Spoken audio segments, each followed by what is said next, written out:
I've always had very mixed feelings about unmade Doctor Who stories. There's a weird bit of my brain that feels as though we've been robbed of something. And whenever Doctor Who Monthly used to tease us with snippets about the hidden planet, or whatever the story about a duplicate Earth where four-leaf clovers were common was called that month, I desperately wished there was a way I could go to a universe where it was made and see what this treasure was like. Of course, pretty much all of those teases were, putting it tactfully, maybe not as based in fact as they could have been. And even with the eventual lost stories range from Big Finish bringing some of them to life, it's pretty clear that what we heard, and what we would have seen, were two very different things, with many of them seemingly expanding on just an opening scene and a two-line pitch to make a fully fledged four-part story. Many, but not all. In 1992, the script for an unmade story was published by Titan Books. Not notes about, not ideas about, but a full-blown 6-episode script complete with stage directions. Some 20 years later, Big Finish would release a version in a sort of narrated story edit. There would even be a massively condensed fan film made of it in the year 2000. Lost and Found is about to step into its timeline-hopping what-if machine and decide if the Masters of Luxor provided a light on a dead timeline, or if the unmade Titan is merely a mockery of a manuscript.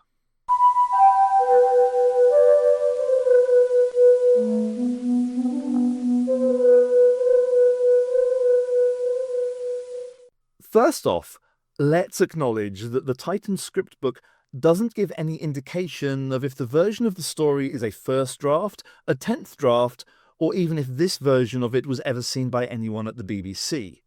It is, however, presented as a complete script, which has only had minor alterations to it for things like character names and how the regulars address each other. Therefore, we have to treat this as though it was something that Anthony Coburn considered to be suitable to at least show the BBC as his suggestion for the second ever story of Doctor Who. The Big Finish version has a slightly different approach, as at the time they hadn't cast anyone as an alternate First Doctor or an alternate Barbara.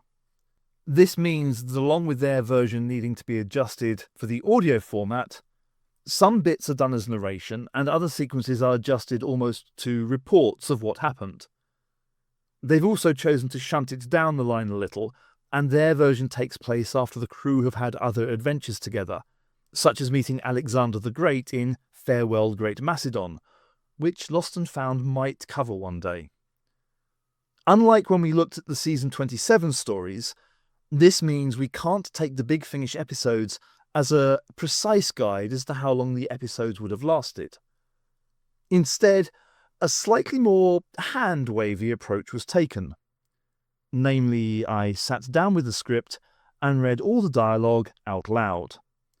I didn't act it out, but instead picked out all the lines of dialogue and read them out loud at something close to an average pace, and I timed it. I then did the same with a couple of other episodes that Titan published, so as to get an idea of roughly what different styles of episodes ran to, so I could get an idea of what to factor in for scenes without dialogue, in order to work out how close to 25 minutes the Luxor episodes would be. And yes, this is where we have our first very significant problem.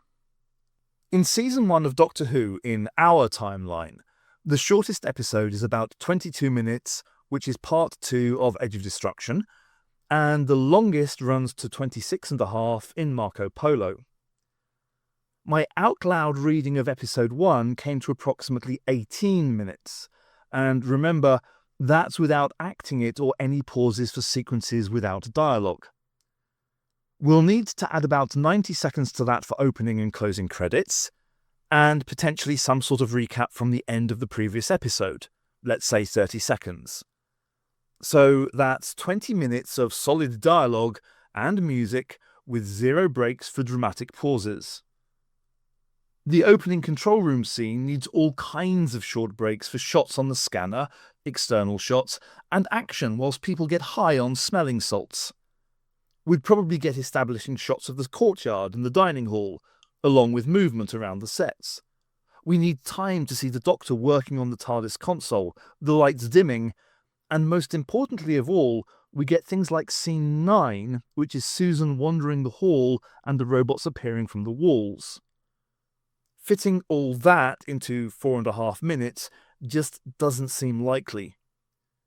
The Big Finish episode runs to 33 minutes, but allowing for the conversion to audio, we're probably looking at a first episode of 30 minutes on the television, so that's definitely going to need cutting back.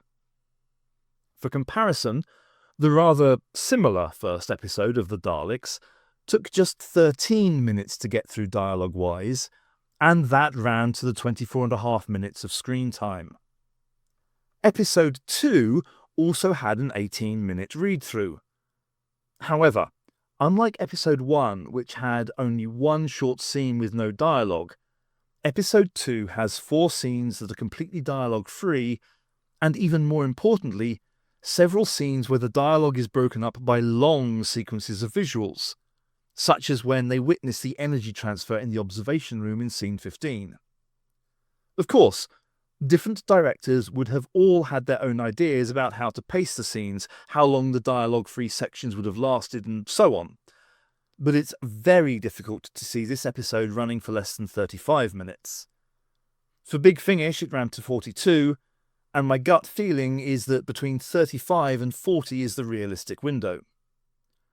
All in all, I got the impression that for all but episode 6, you can take the Big Finish runtime and knock a couple of minutes off to do the conversion to visuals. Essentially, for the first 2 episodes alone, you're probably looking at having to remove about 20 minutes of material.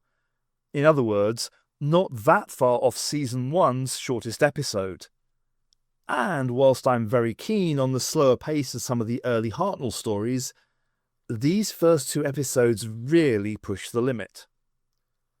Whilst I'm loath to draw too many comparisons between Luxor and Daleks, in terms of how far I felt the plot progressed, I'm thinking that by the end of 2 very long Luxor episodes, we're maybe 1.5 TV episodes into Daleks. Making the cuts needed is not going to be a particularly easy task either, because, overlong as they are, there isn't huge amounts of obvious padding in them. I'm guessing a lot of the character-based discussion stuff in the dining hall would have been a victim in episode 1. Oh, and please note that, unlike certain people, I definitely don't think of character-based scenes as padding. Possibly, some of the TARDIS material in episode 1 would also have gone. Episode 2 has got far more problems when it comes to the trim, and for that, we need to bring in a whole new set of issues with the story. Namely, the set. Doctor Who has always had ambition. In our real timeline, they managed to make it in a room 18 and a bit meters by 23.5 meters, and in that space they told tales of alien worlds, followed the travels of Marco Polo, and then tried not to dip their toes into acid seas. However, they were at least sensible enough to keep each episode down to a handful of sets at most. Marco Polo Episode 1 manages to get the studio work down to 5 or so sets. Depends upon how you count the mountain area, as although they're 2 sets, they do share a background. Oh, and there's a few very short bits of pre-filming as well. Episode 1 of Luxor needs just 4 sets, which doesn't sound too much. However, when you start to look at just how these sets are connected, things are going to need to be very creatively laid out indeed. We start the episode in the TARDIS control room, and pop in and out of there through the episode. We're going to need the console, the scanner, the doors, and potentially an inner door so that Susan has somewhere to go to get the first aid kit.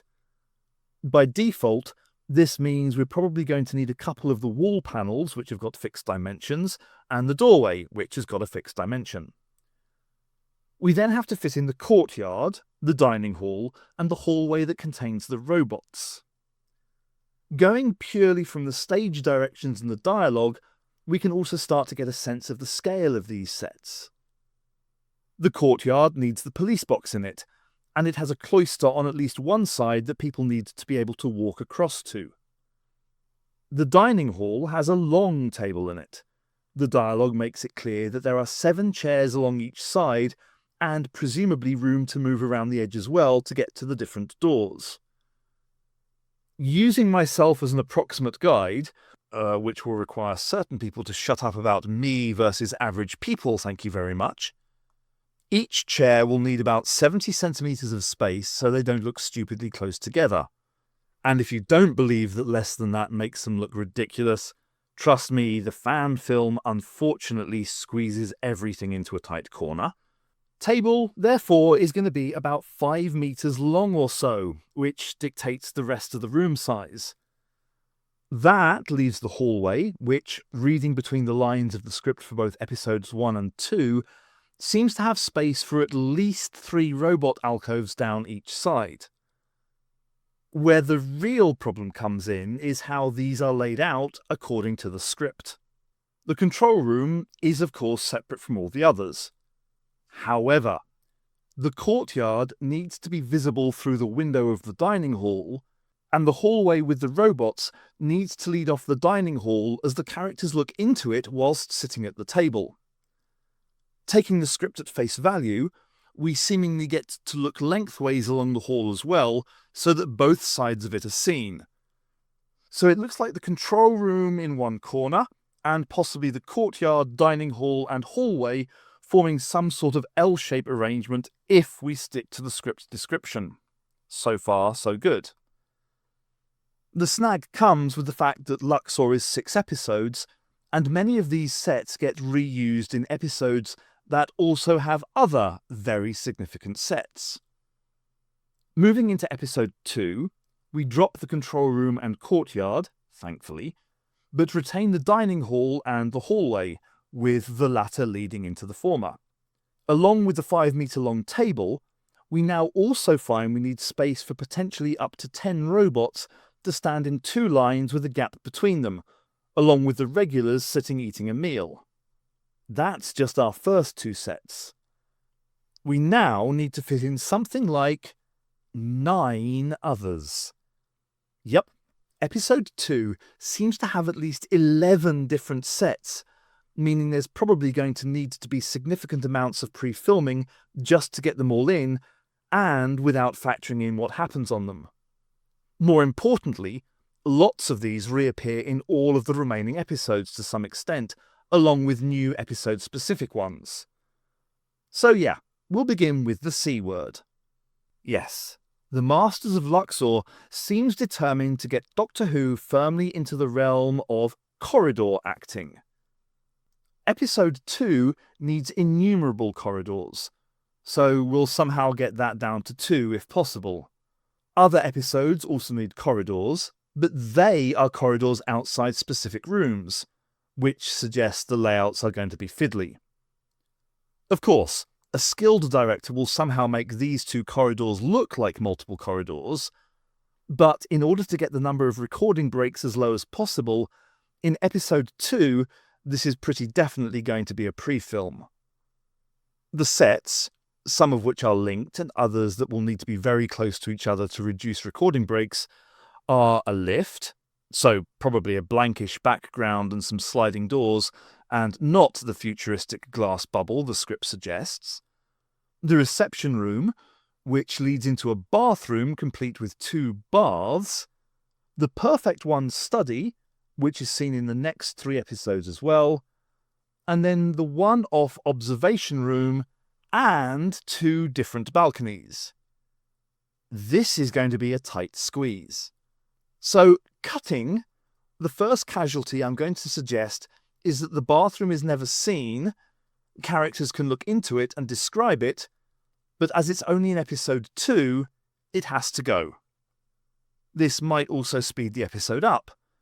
There'll still need to be a recording break though, so the characters can change outfits from pre to post bath, And the balconies are also going to have to be a pre-film to cut down on recording breaks to allow the show's first model shot of the TARDIS to be looked down on. Oh, and characters to climb down from one balcony to the other. Yeah, this is not looking like a simple TV studio job. This just leaves the observation room, which is definitely a major set just for one episode. Not only does it require the regulars to be able to look down on action taking place on a lower level, this action also requires special glowing effects and people to disappear. For now, though, we'll leave it there. The Masters of Luxor might be overly long, but Lost and Found doesn't aim to replicate that. In part 2, though, we'll be looking at the remaining 4 episodes, some of the design and effects challenges that the story is going to present, and also decide what to do about some of the more lumbering aspects of the plotting. On the basis of what we've covered so far, it's going to be a challenge, but not an insurmountable one. What might not be so insurmountable, though, is the effect the story would have on Doctor Who as a whole. And whilst the story itself might think it's going out on a bang, it really runs the risk of failing to reach the self-titled status of the perfect one.